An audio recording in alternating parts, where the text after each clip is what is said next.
রনের হাত থেকে পেখমকে বাঁচাতে আসছে আবির। সম্পূর্ণ জানতে ভিডিওটিতে একটি লাইক করে প্রথম থেকেই দেখতে থাকো।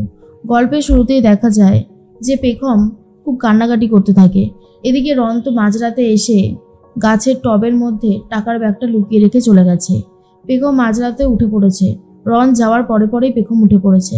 পেখমের ঠিক মতন ঘুম আসে না, বারবারই ভাবতে থাকে আবিরের কথা আর বলে, আবির তুমি একদম ঠিক কথাই বলেছো। জানো, কেউ যদি কাউকে ভালোবাসে না, সে মানুষটা সবসময় তার জীবনে ভালোবাসার মানুষটাকেই উপলব্ধি করতে থাকে। আজ তুমি আমার সামনে নেই, কিন্তু বারবার মনে হচ্ছে তুমি আমার কাছেই আছো, তুমি আমার সাথেই আছো। আমার আর তোমার মধ্যে কোনো দূরত্বই নেই, কিন্তু আমি তোমাকে ছাড়াবই। দেখো না, যেভাবেই হোক না কেন, আসল যে অপরাধী তাকে যতক্ষণ না শাস্তি দেওয়াতে পারছি ততক্ষণ আমার এমনি ভালো লাগছে না।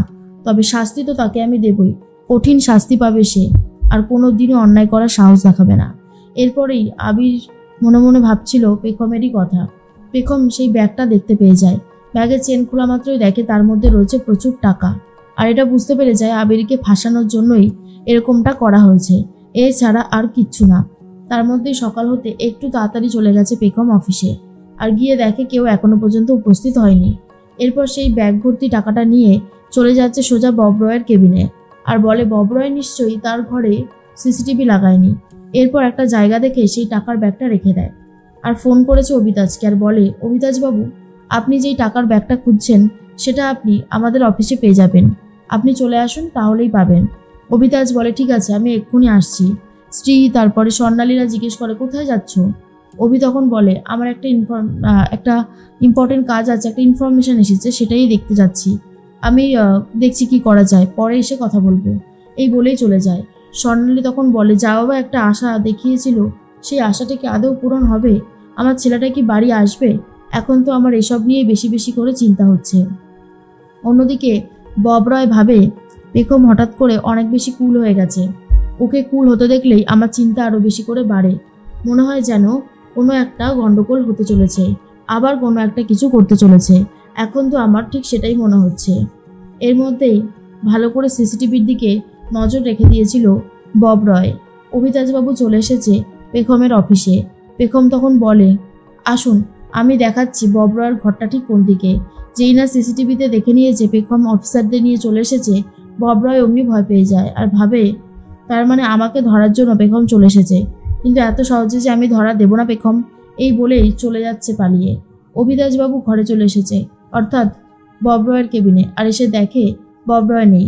বুঝতে পারে পালিয়ে গেছে। পেখম তখন বলে, অভিতাজবাবু পালিয়ে গেছে, আমি বললাম না এই লোকটা খুব একটা সুবিধের না, এ অনেক কিছুই করতে পারে, দেখলেন তো, সেটা কিন্তু আবারও প্রমাণিত হয়ে গেল। অভিতাজ বলে ভালো করে পুলিশদেরকে ঘরটা সার্চ করতে করতে তারা টাকা ভর্তি ব্যাগটা পেয়ে যায়। আর পেখমকে বলে, থ্যাংক ইউ পেখম, থ্যাংক ইউ, আপনি একটা বড়সড় প্রমাণ দিয়েছেন, এই প্রমাণটা দেখালে অনেক কিছু প্রমাণিত হয়ে যাবে। আর তখন পেখম বলে, আবিরকে ছাড়ানো যাবে তো অভিতাজবাবু?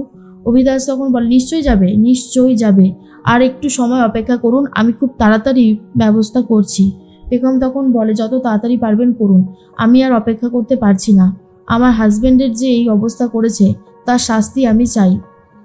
অভি তখন বলে, সব হয়ে যাবে, শুধু একটু সময় লাগবে, কিন্তু আপনি যেভাবে এই কেসটা ইনভেস্টিগেশন করেছেন, আমাদের অনেক আগে গিয়ে আপনি এই কেসটার ইনভেস্টিগেশন করেছেন, এই কেসটার পুরো ক্রেডিটই আপনার। তখন পেখম বলে, না এটা ভুল কথা, আপনারা যদি অপরাধীদেরকে না ধরতেন তাহলে হয়তো এসব কিছুই হতো না, আপনারা তো ধরছেন, সেটাই জন্য আমার আরও ভালো লাগছে যে আসলে অপরাধীরা শাস্তি পাবে। এরপরে অভিতাজবাবু বলে, যাই হোক এখন এসব ভেবে লাভ নেই, চলুন বাড়ি যাবেন তো? পেখম তখন বলে যে না আমি বাড়ি যাব না, আমার কিছু কেনাকাটা আছে, আমি করতে যাব। অভিতাজবাবু বলে, ঠিক আছে সাবধানে যাবেন, আর ওই আসামিকে তো আমি ধরবই, ধরে নিজের হাতে শাস্তি দেব, শুধু সময়ের অপেক্ষা। পেখম বলে, ঠিক আছে। এরপরে অভিতাজ চলে যায়।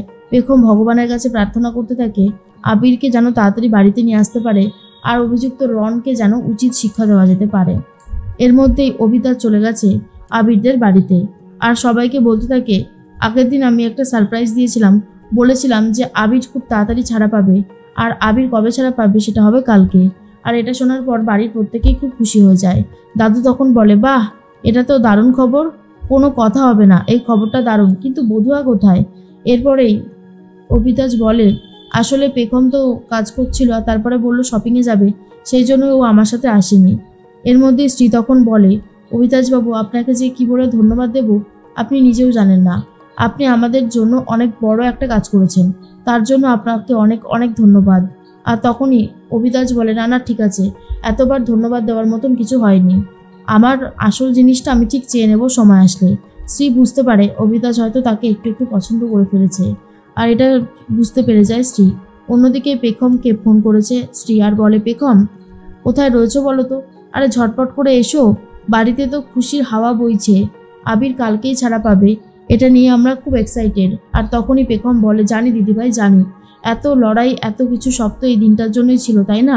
তুমি চিন্তা করো না, আমি আসছি, আসলে কয়েকটা জিনিসপত্র কেনার ছিল তো তাই আরো বেশি করে আসতে হলো। তখন স্ত্রী বলে, দেখো বেশি লেট করো না, অনেকটা রাত হয়ে গেছে, তাই ঝটপট করে চলে এসো। এর মধ্যেই একটা গাড়ি এসে দাঁড়ায়, আর সেই গাড়িটার মধ্যে যে গুন্ডাগুলো ছিল পেখমকে জোর করে মুখ বেঁধে রেখে নিয়ে চলে যায়। আর তখনই পেখম বারবার করে বলতে থাকে, ছাড়ুন ছাড়ুন বলছি, কে আপনারা? তখনই স্ত্রী বলে, অভিতাজবাবু, পেখমের গলাটা কেমন যেন লাগলো, মনে হচ্ছে কোনো একটা বিপদ হয়ে গেছে।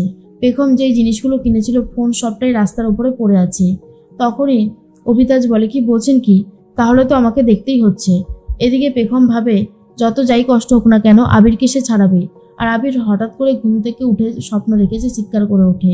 আবির তখন ভাবে, এই মাঝরাতে আমি এইভাবে কি স্বপ্ন দেখলাম, এটা পেখম ঠিক আছে তো?